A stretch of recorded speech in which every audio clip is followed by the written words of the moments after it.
الإسلام سلام فينا يزرع فينا حب الناس. الإسلام سفينة حب. جو ہدف ہے بہت بڑا بہت بڑا بہت بڑا، جنسی انضباط، سیکس ڈسپلن، زنا کی روک تھام، لا تقربوا الزنا انہ کان فاحشۃ وساء سبیلا. زنا کے قریب تک نہ پھٹکو، یہ نہیں کہا کہ لا تزنوا، نہیں، قریب تک نہ پھٹکو. جیسے کہ یہ فیصلہ آباد کا ہمارا گول چکر ہے اور 8 بازار آ رہے ہیں. اب کوئی سرکاری پروگرام یہ ہے کہ اس گول چکر تک، چوک تک کوئی بھی جلوس نہ پہنچے، تو 8 بازاروں کو بند کرو گے نا. لہذا دور دور تک اللہ تعالیٰ نے وہ حدیں لگا دی ہیں کہ زنا کی ترغیب نہ ہو، زنا کے راستے جو ہے وہ مسدود ہو جائیں. اور زنا کے بارے میں اب دیکھیے، یہ اس دور کی انٹلیکچوئل خیانت، ڈس آنیسٹی کا سب سے بڑا معاملہ ہے. جدید نفسیات کا بابا آدم مانا جاتا ہے فرائڈ، اور فرائڈ کے نزدیک انسان کے محرکات عمل میں سب سے زیادہ طاقتور، سب سے زیادہ پوٹنٹ سیکس ہے. مارکس نے قرار دیا پیٹ کو معاشی ضرورت، فرائڈ نے کہا نہیں، سیکس ہے اصل شے، اصل محرک انسان میں. یہاں تک کہتا ہے ایڈیپس کمپلیکس، باپ اگر محبت بھری نگاہ سے بیٹی کو دیکھ رہا ہے تو یہ بھی سیکس ہے، اور ماں اگر بیٹے سے محبت کر رہی ہے تو یہ بھی سیکس ہے. انا للہ و انا الیہ راجعون. ان کمبختوں کا اصل یہ معاملہ ہے کہ ایک شے پر نگاہ جم گئی تو سب کچھ اسی کے گرد گھما دیا. مطلب بات غلط نہیں ہے. Sexual motive one of the most important motives, no doubt about it. اگر یہ نہ ہو، اگر عورت میں مرد کے لیے اٹریکشن نہ ہو، اگر عورت کو مرد کی احتیاج نہ ہو تو تمدن ختم ہو جائے. کون شادی کا کھکیڑ مول لے گا؟ ایک پیٹ پالنا اور ہے، ایک خاندان کی ذمہ داری اور ہو جائے گی. یہ اس قدر زبردست جو ہے، یہ موٹیویشن ہے، اندر سے جذبہ ہے اور اٹریکشن ہے شدید. اس اعتبار سے یوں سمجھیے، جتنا زوردار گھوڑا ہو اتنی ہی زوردار لگام چاہیے اگر ڈسپلن میں رکھنا چاہتے ہیں. لہذا اس سیکس کو ڈسپلن میں لانے کے لیے کہ قانونی تعلق ہو ایک مرد اور عورت کے درمیان، ازدواج ہو، شادی ہو جائے، یا دوسرا راستہ وہ بھی تھا جو آج کل نہیں رہا، باندھی ہو کسی کی، مل کے یمین ہو، ان کے اندر سیکشول انٹرکورس جو ہے وہ ہو اور اس سے باہر نگاہ بھی نہ جائے. اس زنا کے بارے میں حضور نے جو، اچھا ایک تو میں آپ کو بتاؤں کہ قرآن اور حضور دونوں کس قدر حقیقت پسند ہیں. سورہ آل عمران میں فرمایا زُيِّنَ لِلنَّاسِ حُبُّ الشَّهَوَاتِ مِنَ النِّسَاءِ وَالْبَنِينَ وَالْقَنَاطِيرِ الْمُقَنطَرَةِ مِنَ الذَّهَبِ وَالْفِضَّةِ وَالْخَيْلِ الْمُسَوَّمَةِ وَالْأَنْعَامِ وَالْحَرْثِ. انسان کے اندر محبت پلا دی گئی ہے، مزین کر دی گئی ہے. کن کن چیزوں کی؟ سب سے پہلے عورت، سب سے امپورٹنٹ موٹیو عورت، پھر بیٹے، پھر ڈھیروں مال، سونا چاندی، اعلیٰ گھوڑے نشان زدہ، اور مال مویشی اور کھیتی، لیکن سب سے پہلے عورت. زُيِّنَ لِلنَّاسِ حُبُّ الشَّهَوَاتِ مِنَ النِّسَاءِ وَالْبَنِينَ وَالْقَنَاطِيرِ الْمُقَنطَرَةِ مِنَ الذَّهَبِ وَالْفِضَّةِ وَالْخَيْلِ الْمُسَوَّمَةِ وَالْأَنْعَامِ وَالْحَرْثِ. اسی طرح دیکھیے حضور صلی اللہ علیہ وسلم فرماتے ہیں، یہ مسند احمد میں بھی حدیث ہے اور حاکم اور بیہقی نے بھی، عن انس ابن مالک رضی اللہ تعالی عنہ قال قال رسول اللہ صلی اللہ علیہ وسلم حبب الی النساء والطیب وجعلت قرۃ عینی فی الصلاۃ. اس تمہاری دنیا میں سے مجھے 3 چیزیں محبوب کر دی گئی ہیں.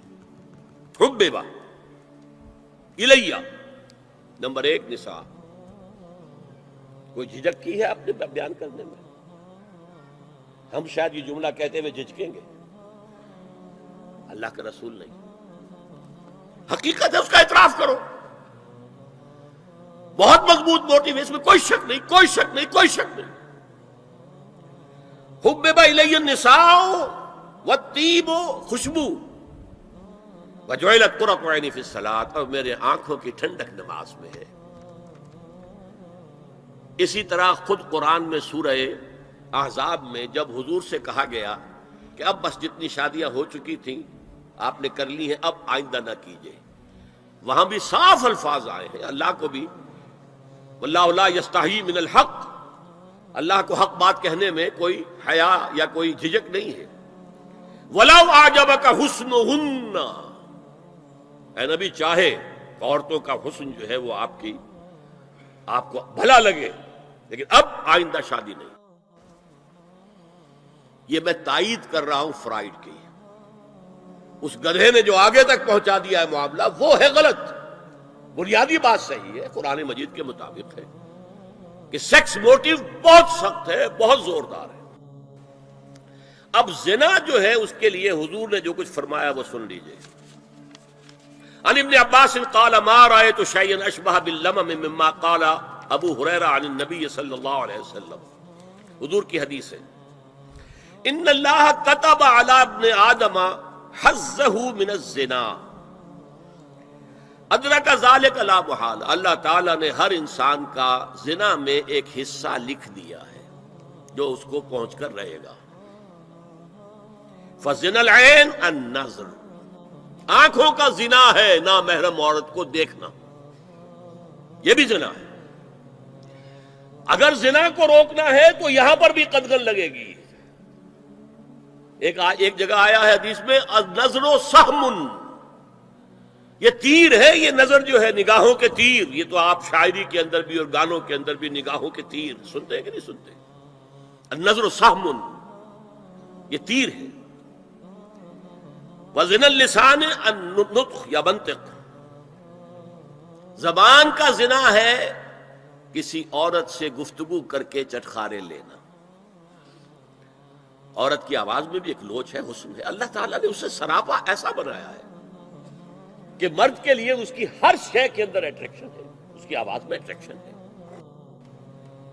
والنفس تمنا و تشتہی، اور باقی رہ گیا نفس، وہ تمنا کرتا ہے کہ اب میں اس سے آگے بھی بڑھوں اور زنا بھی کر لوں۔ والفرج یصدق ذلک کلہ او یکذب، لیکن یہ ہو بھی سکتا ہے نہیں بھی ہوتا، لیکن یہ زنا تو کر چکا نا، کان کا زنا اس نے کر لیا، آنکھ کا زنا اس نے کر لیا، زبان کا زنا اس نے کر لیا، ایک کو زنا کی تعریف میں لایا۔ ایک اور روایت ہے جو مسلم میں ہے، عن ابی ہریرہ کتب علی ابن آدم نصیبہ من الزنا مدرک ذلک لا محالہ فالعینان زناہما النظر والاذنان زناہما الاستماع واللسان زناہما الکلام والید زناہا البطش والرجز زناہا الخطأ والقلب یہوی وتمنا۔ یہ زبان کا بھی زنا ہو رہا ہے، کان کا بھی زنا ہو رہا ہے، ہاتھ کا بھی ہو رہا ہے، کہیں لمس کیا ہے عورت کے جسم کو، ہاتھ ملایا ہے اس سے، اور چل کر کہیں جا رہا ہے دیکھنے کے لیے، یہ پاؤں کا زنا ہو رہا ہے۔ یہ ہے زنا کی شکلیں جو محمد الرسول اللہ صلی اللہ علیہ وسلم نے بیان کی ہے۔ تو زنا کا روک تھام، زنا کی جو ہمارے معاشرتی اہداف کے اندر بہت اہم ہے، بہت اہم ہے، بہت اہم، ورنہ معاشرہ ٹوٹ پھوٹ کا شکار ہو جائے گا۔ میاں بیوی میں اعتماد نہیں ہے، بے اعتمادی کی فضا میں اولاد جو پلے گی اس کی منفی نفسیات ہوں گی، کبھی مثبت نفسیات نہیں ہو سکتی۔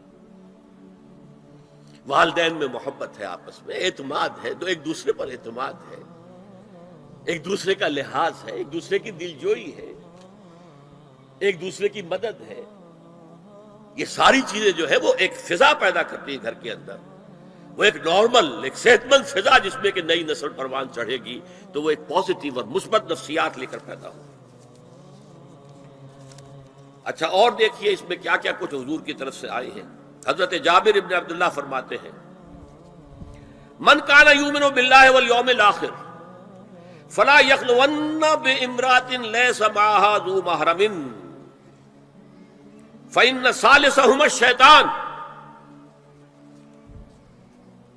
رواہ احمد۔ دیکھو، جو شخص بھی اللہ پر اور یوم آخر پر ایمان رکھتا ہو وہ کبھی کسی اجنبی عورت کے ساتھ خلوت میں نہ رہے، ملاقات نہ کرے جس کے ساتھ کہ اس کا کوئی محرم شامل نہ ہو۔ کوئی عورت آئی ہے آپ سے مسئلہ پوچھنے کے لیے، اس کا باپ، اس کا بیٹا، اس کا بھائی، اس کا شوہر ساتھ ہونا چاہیے، اکیلے نہیں، اس لیے کہ ثالثہما الشیطان۔ جہاں یہ ایک مرد اور ایک عورت جو ایک دوسرے کے لیے نامحرم ہے، جب ملیں گے تیسرا وہاں شیطان موجود ہوگا۔ اسی طرح حضرت ابن عباس کی روایت ہے، لا یخلون رجل بامرأۃ الا ومعها ذو محرم ولا تسافر المرأة الا مع ذی محرم۔ کوئی مرد کسی عورت کے ساتھ خلوت میں نہ ہو، اکیلے نہ ہو، مگر یہ کہ اس عورت کے ساتھ اس کا محرم موجود ہو، اور کوئی عورت سفر نہ کرے جب تک کہ اس کے ساتھ محرم موجود ہو۔